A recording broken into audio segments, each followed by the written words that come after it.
So, Bryn, you've been busy lately. Yeah, I've been busy for about 20 plus years, but yeah, recording lately and a lot of traveling, a lot of gigs, and been busy. I was wondering where this musical journey started for you. Were you a young lad when you got interested and started playing instruments? And you know, I was so young that I don't remember it. I was 4, 5, 6 years old and volunteered to sing in church. And you know, my parents recount this story to me, and I don't recall. But you know, I started playing piano and guitar, and I started writing a lot of poetry, short stories, and the two just kind of merged when I really when I got on a horse, and writing and writing sort of came together. I stayed involved with music, you know, and didn't really, you know, think of myself as a singer-songwriter or a composer of any sort, but it just kind of evolved, you know, and fortunately there's been an audience for the kind of stuff that I write, so I kind of have to mine that out. But I got lucky with you know, the Cowboy Poetry Gathering in Elko, Nevada. In the late 80s, early 90s was just really coming on. It was kind of a resurged contemporary cowboy culture and movement, and I suppose you know, I kind of fit into that a little bit. Certainly the stuff that I was writing and singing about fit in. I think so. That's a lot of creativity. Where do you get your inspiration? You know, I try to live it and try to stay connected. You know, nowadays I travel so much that it's difficult to you know, get home, and sometimes the last thing you want to do is throw a saddle on a young horse and go hauling off into the hills into a wind and a snowstorm. But I try to still do all that, and I try to get out and enjoy these mountains and enjoy the life here, and try to be a part of it. And you know, I'm singing about my friends. I'm singing about the places I go and the things that I love to do. So it's very near and dear to my heart, and it's one of these things I'd still be doing it if nobody was listening. Where are you when you get this inspiration? Like, what are you doing at that time? Anything and everything. You know, I've gotten up out of my sleep at night. A song called "Meet Me in McCall" that I wrote a number of years ago. I wrote about a dream I had where my uncle came to me in a dream, and he was passed away for a number of years, and he told me to quit worrying about the small stuff. And you know, I've left church before. I've been on the road, been in the mountains. That seems to be a good place for me to you know, tap into that creativity. But it can happen anytime, anywhere, and you know, there's times that it's just not convenient for me to, you know, turn off what else is going on and write, and I watch good lines, you know, sort of fade away, and think, gosh, I wish I wasn't doing this right now so I could write. But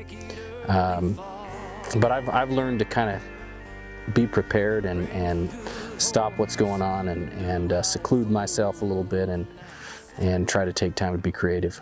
I know personally you've had a lot of trials. I'm surprised that you're not a blues singer. You know, there's some blues in my music. Trials are the best thing that can happen to a songwriter, you know, and I think the fact that it's so hard to survive in the music industry these days is probably part of what keeps us, you know, in a constant trial. And certainly, you know, for me, that need to continually be inspired and continually create so that I can reinvent, rebrand myself, you know, is part of that trial.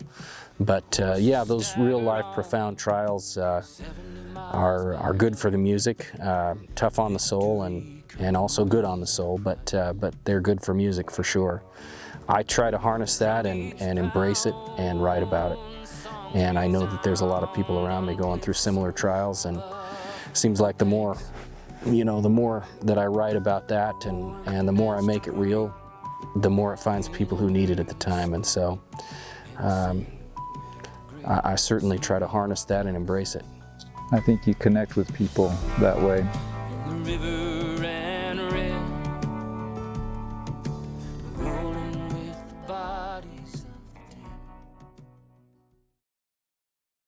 dead. Are there other genres of music that you tap into? I love all genres of music.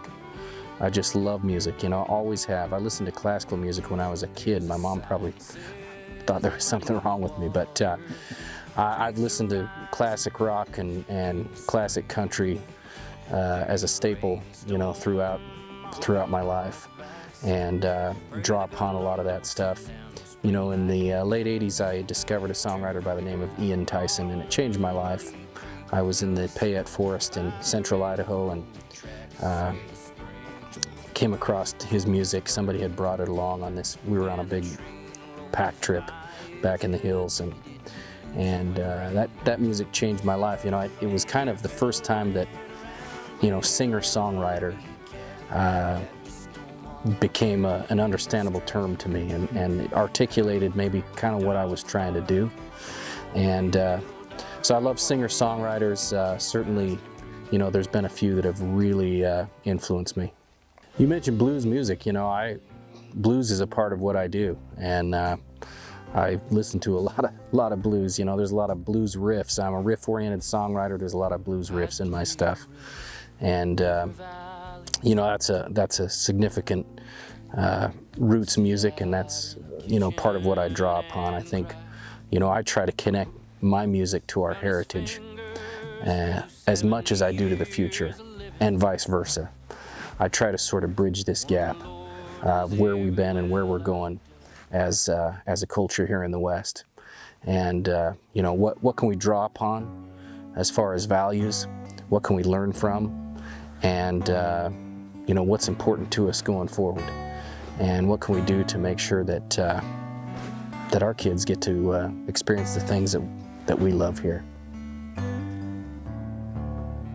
The sun is gone down, the night breeze is blowing, a white satin gown. Her eyes are showing the last little girl.